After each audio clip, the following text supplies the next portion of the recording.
Bismillahirrahmanirrahim. Assalamualaikum warahmatullahi wabarakatuh. Perkenalkan, nama saya Santi Sugiyarto dengan NIM 3150230065. Pada video ini, saya akan mempresentasikan modul ajar Deep Learning, kurikulum berbasis cinta untuk mata pelajaran Akidah Akhlak kelas 7 MTS dengan materi menghindari akhlak tercela, riya dan nifak. Modul ajar ini saya susun untuk diterapkan di MTS Nurul Huda, Dempet, Kabupaten Demak dengan alokasi waktu 6 kali 40 menit atau setara dengan 3 kali pertemuan. Baik, langsung saja kita masuk ke penjelasan modulnya. Di halaman pertama ini merupakan identitas modul. Modul ini disusun untuk peserta didik kelas 7 MTS, fase D, semester genap pada mata pelajaran Akidah Akhlak. Materi yang diambil adalah menghindari akhlak tercela, riya dan nifak. Dengan alokasi waktu 6 jam pelajaran atau 3 kali pertemuan. Nah, selanjutnya pada halaman ini dijelaskan mengenai identifikasi kesiapan peserta didik. Sebelum menyusun pembelajaran, tentu kita perlu mengetahui kondisi peserta didik terlebih dahulu. Dalam modul ini dijelaskan bahwa peserta didik sebenarnya sudah mengenal akhlak terpuji dan juga akhlak tercela. Namun, mereka masih perlu pemahaman tentang apa itu riya, apa itu nifak, bagaimana ciri-cirinya, dampaknya, dan bagaimana cara menghindarinya. Selain itu, kebutuhan belajar peserta didik juga diperhatikan. Ada yang lebih mudah belajar melalui gambar atau video, ada yang lebih memahami lewat penjelasan guru dan diskusi, serta ada yang lebih suka belajar melalui praktik atau permainan. Oleh karena itu, pembelajaran dirancang bervariasi agar semua peserta didik bisa terlibat secara aktif. Pada bagian ini juga dijelaskan penerapan kurikulum berbasis cinta, yaitu menanamkan rasa cinta kepada Allah, kepada Rasul-Nya, serta cinta kepada diri sendiri, serta cinta kepada sesama manusia melalui pembiasaan akhlak yang baik. Berikutnya adalah karakteristik materi. Materi dalam modul ini disusun secara bertahap.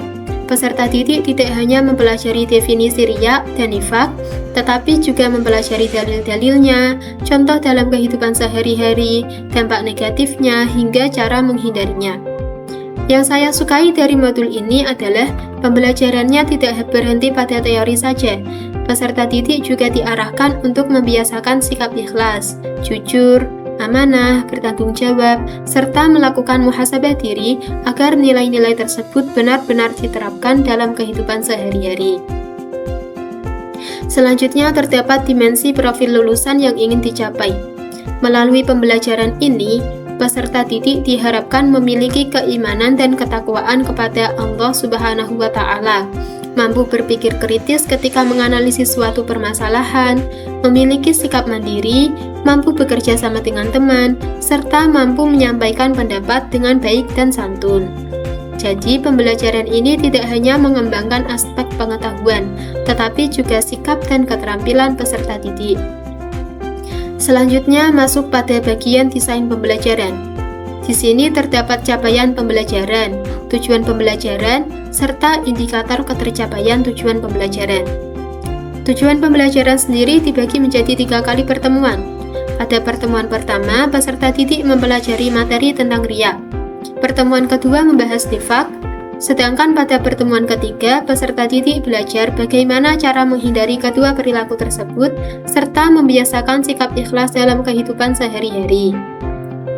Indikator yang ingin dicapai juga cukup jelas, mulai dari memahami konsep, menjelaskan dalil, menganalisis contoh perilaku, sampai mampu menyusun solusi berdasarkan ajaran Islam.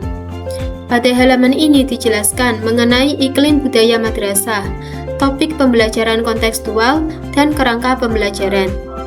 Pembelajaran dirancang agar suasana kelas terasa religius, nyaman, saling menghargai, dan membiasakan peserta didik untuk selalu bersikap ikhlas. Model pembelajaran yang digunakan adalah discovery learning, yang dipadukan dengan games-based learning. Sedangkan pendekatan yang digunakan adalah deep learning, yakni terdiri atas mindful learning, meaningful learning, dan joyful learning. Jadi peserta didik tidak hanya menghafal materi, tetapi benar-benar memahami, menghubungkannya dengan kehidupan sehari-hari, dan juga belajar melalui kegiatan yang menyenangkan. Nah, mulai pada halaman ini sudah masuk ke langkah-langkah pembelajaran. Pada pertemuan pertama, materi yang dibahas adalah riya, mulai dari pengertian, macam-macam, dalil, hingga bahayanya. Pembelajaran diawali dengan kegiatan pendahuluan, yaitu guru mengucapkan salam, mengajak peserta didik berdoa, kemudian memberikan apersepsi melalui pertanyaan pemantik. Misalnya, apakah mereka pernah melihat seseorang berbuat baik tetapi mengharapkan pujian dari orang lain? Dari pertanyaan tersebut, peserta didik diajak menghubungkan pengalaman mereka dengan materi yang akan dipelajari. Selanjutnya, guru menyampaikan motivasi mengenai pentingnya menjaga keikhlasan dalam setiap amal serta menjelaskan tujuan pembelajaran pada pertemuan tersebut. Memasuki kegiatan inti, model discovery learning mulai diterapkan. Peserta didik terlebih dahulu mengamati gambar atau video mengenai perilaku ikhlas dan riya. Setelah itu, mereka merumuskan pertanyaan, mencari informasi dari berbagai sumber, kemudian berdiskusi dalam kelompok untuk menganalisis beberapa studi kasus. Sebagai penguatan materi, peserta didik mengikuti permainan edukatif, bingo amal. Melalui permainan ini, mereka belajar membedakan perilaku yang termasuk riya dan perilaku yang mencerminkan keikhlasan dengan cara yang lebih menyenangkan. Nah, setelah diskusi selesai, setiap kelompok mempresentasikan hasilnya, kemudian bersama guru menyimpulkan materi. Pembelajaran ditutup dengan refleksi dan pemberian tugas untuk mengamati contoh perilaku ikhlas maupun riya di lingkungan sekitar. Selanjutnya, pada pertemuan kedua, materi beralih ke pembahasan mengenai nifaq.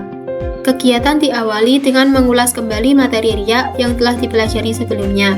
Kemudian guru memberikan pertanyaan pemantik mengenai perilaku seseorang yang perkataannya tidak sesuai dengan perbuatannya. Setelah itu, peserta didik mengamati ilustrasi atau video mengenai nifaq, lalu mencari informasi dari buku ajar maupun dari penjelasan guru mengenai pengertian, macam-macam, ciri-ciri, dan bahaya nifaq. Pada tahap pengolahan data, peserta didik berdiskusi untuk menganalisis beberapa studi kasus dan menentukan apakah perilaku tersebut termasuk nifaq atau bukan. Hasil diskusi kemudian dipresentasikan sehingga setiap kelompok dapat saling memberikan tanggapan maupun masukan. Di akhir pembelajaran, guru bersama peserta didik menyimpulkan materi, serta mengajak mereka melakukan refleksi mengenai pentingnya membiasakan sikap jujur dan amanah dalam kehidupan sehari-hari. Pertemuan ketiga merupakan tahap penerapan dari materi yang telah dipelajari. Pada tahap pendahuluan, guru mengajak peserta didik mengingat kembali materi riya dan nifaq. Kemudian memotivasi mereka agar senantiasa menjaga keikhlasan dalam setiap amal. Selanjutnya, peserta didik mempelajari bagaimana cara menghindari riya dan nifaq, seperti meluruskan niat karena Allah, memperbanyak muhasabah, tidak mengharapkan pujian dari orang lain, serta membiasakan sikap jujur dan amanah. Yang menarik pada pertemuan ini adalah adanya kegiatan role play.